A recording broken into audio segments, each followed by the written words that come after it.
पहिल्या टप्प्यात 93.19% मतदान, दुसऱ्या टप्प्यात 91.66% मतदान. पश्चिम बंगालच्या विधानसभा निवडणुकीत मतदानाचे सगळे रेकॉर्ड्स मोडले गेले. राज्यातल्या दोन्ही टप्प्यात मिळून तब्बल 92.47% इतकं ऐतिहासिक असं मतदान झालंय. ही आकडेवारी अर्थातच मोठी आहे, पण मतदानानंतर जे एक्झिट पोलचे आकडे समोर आले ते त्याहून सुद्धा सरप्राइझिंग आहेत. बंगालमध्ये जवळपास प्रत्येक एक्झिट पोलनं यावेळी सत्ता बदल होणार आहे असं भाकीत केलंय. याचाच अर्थ पश्चिम बंगालमध्ये ममता बॅनर्जी यांची सत्ता जाऊन भाजपची सत्ता येईल असे एक्झिट पोल सांगतायत. आता एक्झिट पोलची आकडेवारी समोर आल्यावर यावर वेगवेगळ्या प्रतिक्रिया यायला लागल्यात. भाजप नेत्यांचं म्हणणं आहे की बंगालमध्ये हवा बदलली आहे, एक्झिट पोलचे आकडे हे खरे होणार आहेत आणि राज्यात पहिल्यांदाच भाजपची सत्ता येणार आहे. पण तृणमूलच्या नेत्यांचे दावे मात्र वेगळे आहेत. एक्झिट पोलची आकडेवारी चुकीची असून बंगालमध्ये टीएमसीची सत्ता येणार असं तृणमूलचे नेते म्हणतात. तृणमूल काँग्रेस यावेळी सुद्धा 200 जागांचा आकडा पार करणार असा दावा तृणमूलच्या नेत्यांचा आहे. यासाठी त्यांनी मागच्या निवडणुकांमधल्या एक्झिट पोलचे दाखले देखील दिलेले आहेत. त्यामुळे आता पश्चिम बंगालमध्ये एक्झिट पोल्स नेमके किती खरे ठरतात हे पाहणं महत्त्वाचं ठरतं. पण पश्चिम बंगालमधले एक्झिट पोल्स नेहमीच खरे ठरतात का? तृणमूलचे नेते कशाच्या आधारावर ममता बॅनर्जींची सत्ता येण्याचा दावा करतात? बंगालमधले आधीचे एक्झिट पोल्स नेमके किती खरे ठरलेले आहेत पाहूयात आकडेवारीच्या माध्यमातून. नमस्कार, मी आरती आणि तुम्ही बघताय बोल भिडू. सगळ्यात आधी पश्चिम बंगालमधले एक्झिट पोल्स या निवडणुकीत कुणाची सत्ता येण्याचं भाकीत करतायत ते पाहूयात. पश्चिम बंगालच्या 294 जागांच्या विधानसभेत बहुमतासाठी लागणारा आकडा 148चा. यंदा सगळेच एक्झिट पोल्स भाजपला 150 ते 180च्या घरात जागा मिळतील असे अंदाज देतात. चाणक्य स्ट्रॅटेजीज, पोल डायरी, मॅट्रिज, पीमाक्यू, जेव्हीसी या एक्झिट पोल्सनी भाजपला काठावर बहुमत म्हणजे 150च्या आसपास जागा मिळतील असं म्हटलंय. पण पीपल्स पल्स आणि जनमत या दोन एक्झिट पोल्सनी मात्र भाजपच्या जागा 100च्या खाली असतील आणि तृणमूल काँग्रेसला 180 पर्यंत जागा मिळतील असे अंदाज वर्तवलेत. जर आपण सगळ्या पोल्सची सरासरी काढली तर भाजप आणि तृणमूल काँग्रेसमध्ये पश्चिम बंगालमध्ये अत्यंत टफ फाईट दिसते. इथे लक्षात घेण्यासारखी गोष्ट म्हणजे एकाही एक्झिट पोलनं भाजप किंवा तृणमूल काँग्रेस कोणत्याच पक्षाला 200 पेक्षा जास्त जागा मिळतील असा अंदाज वर्तवलेला नाहीये. पण मग तृणमूलचे नेते त्यांचा पक्ष यावेळी सुद्धा 200 जागांचा आकडा पार करणार असा दावा का करतायत? तर याचं कारण आहे ते म्हणजे आधीच्या एक्झिट पोलचे आकडे. 2021 ची पश्चिम बंगालची निवडणूक ही निवडणूक अनेक अर्थांनी महत्त्वाची होती, कारण राज्यामध्ये पहिल्यांदाच भाजप तृणमूल काँग्रेसला टफ फाईट देतोय असं चित्र निर्माण झालेलं. त्या निवडणुकीत भाजपनं आपली पूर्ण ताकद लावलेली. पंतप्रधान नरेंद्र मोदी सहित अमित शहा, योगी आदित्यनाथ यांच्या अनेक सभा राज्यभरात झाल्या होत्या. मतदान आटोपलं आणि एक्झिट पोलचे आकडे समोर आले. त्यावेळी जवळपास सगळ्याच एक्झिट पोलनं भाजप आणि तृणमूल काँग्रेसमध्ये क्लोज फाईट आहे असा अंदाज वर्तवला होता.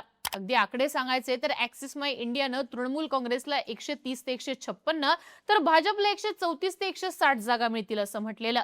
जन की बातनं टीएमसीला 104 ते 121 आणि भाजपला 162 ते 185 जागांचा अंदाज दाखवलेला. सी वोटरनं तृणमूलला 152 ते 164 आणि भाजपला 109 ते 121 जागांचा अंदाज दाखवलेला. जर सगळ्या एक्झिट पोलची सरासरी काढली तर बंगालमध्ये तृणमूल काँग्रेसला 128 ते 176 जागा आणि भाजपला 109 ते 148 जागा मिळतील असा अंदाज वर्तवण्यात आला होता. पण 2021च्या निवडणुकांचे निकाल लागले आणि कोणाचेच अंदाज खरे ठरले नाहीत.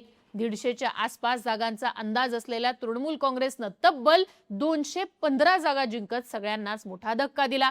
आश्चर्याची गोष्ट म्हणजे भाजपला फक्त 77 जागांवरती समाधान मानावं लागलं. भाजपला किमान 100 जागा तरी मिळतील असा अंदाज असताना भाजपची गाडी 77 वरच थांबली. पण या सगळ्याचा अर्थ काय? तर एक्झिट पोल्सनी तृणमूल काँग्रेसची बंगालमध्ये सत्ता येणार, स्पष्ट बहुमत जरी नाही मिळालं तरी टीएमसी सगळ्यात मोठा पक्ष असणार हे भाकीत त्यांनी केलं होतं ते अचूक वर्तवलं होतं.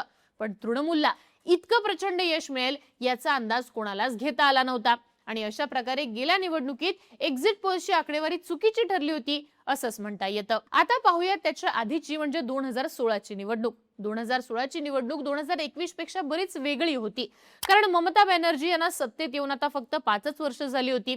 राज्यभरात ममतांची जादू ही कायम होती आणि महत्त्वाचं म्हणजे तोपर्यंत बंगालमध्ये भाजपचा उदय झालेला नव्हता. त्या निवडणुकीत मुख्य लढत ही तृणमूल काँग्रेस आणि डाव्या पक्षांमध्ये होती. जर आपण त्यावेळेचे एक्झिट पोलचे आकडे पाहिले तर सगळ्याच एक्झिट पोल्सनी ममता बॅनर्जींना आरामात बहुमत मिळेल असा अंदाज दिला होता. सगळे एक्झिट पोल्स टीएमसीला कमीत कमी 160 जागा मिळतील असं म्हणत होते. जर सगळ्या एक्झिट पोलची सरासरी काढली तर तृणमूलला 180च्या आसपास जागा मिळतील असे अंदाज वर्तवण्यात आलेले, तर डावे पक्ष आणि काँग्रेसच्या आघाडीला किमान 100 जागा मिळतील असं म्हटलं गेलेलं. पण निकाल लागला आणि सगळ्यांना धक्का बसला. 2016च्या निवडणुकीत तृणमूल काँग्रेसला तब्बल 211 जागा मिळाल्या, तर काँग्रेस आणि डाव्यांच्या आघाडीला फक्त 70 जागा मिळाल्या. भाजपच्या जागा होत्या फक्त 3. म्हणजे काय, तर सगळ्या एक्झिट पोल्सनी ममता बॅनर्जी जिंकतील असा अंदाज वर्तवला होता, पण त्यांना इतकं प्रचंड बहुमत मिळेल हे कोणीही म्हटलं नव्हतं.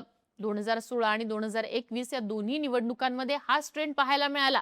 दोन्ही वेळा बंगालच्या जनतेनं तृणमूलला दणदणीत असा विजय मिळवून दिला, पण कुठल्याच एक्झिट पोल्सला याबाबत अचूक अंदाज वर्तवता आला नाही.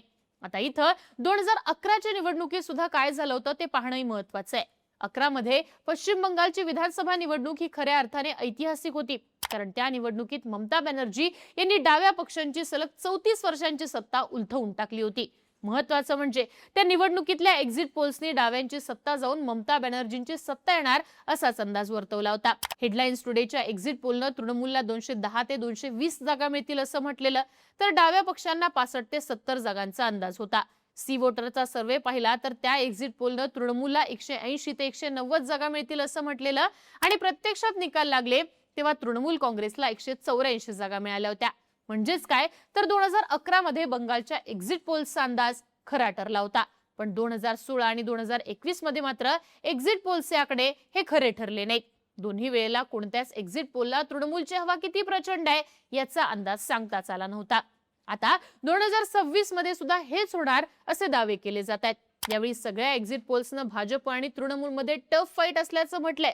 पण असं असलं तरी राज्यामध्ये ज्या प्रकारे मतदानाची टक्केवारी इतकी मोठी झाली आहे, मतदार जितक्या मोठ्या संख्येने मतदानासाठी बाहेर पडले, ते पाहता कोणत्या तरी एका पक्षाला लँडस्लाइड विक्ट्री मिळेल असं म्हटलं जातंय. मग हा पक्ष एकतर भाजप असू शकतो किंवा तृणमूल काँग्रेस. तुम्हाला काय वाटतं, बंगालमध्ये यावेळी नेमकी कोणाची सत्ता येणार? कोणत्या एका पक्षाला दणदणीत विजय मिळणार की काठावरचं बहुमत येणार? बंगालमध्ये यंदा 200+ कोण जाणार, भाजप की तृणमूल काँग्रेस? याबद्दलची तुमची मतं आणि प्रतिक्रिया आम्हाला कमेंट बॉक्समध्ये लिहून कळवा आणि बोलबिडूच्या YouTube चॅनलला नक्की सबस्क्राईब करा.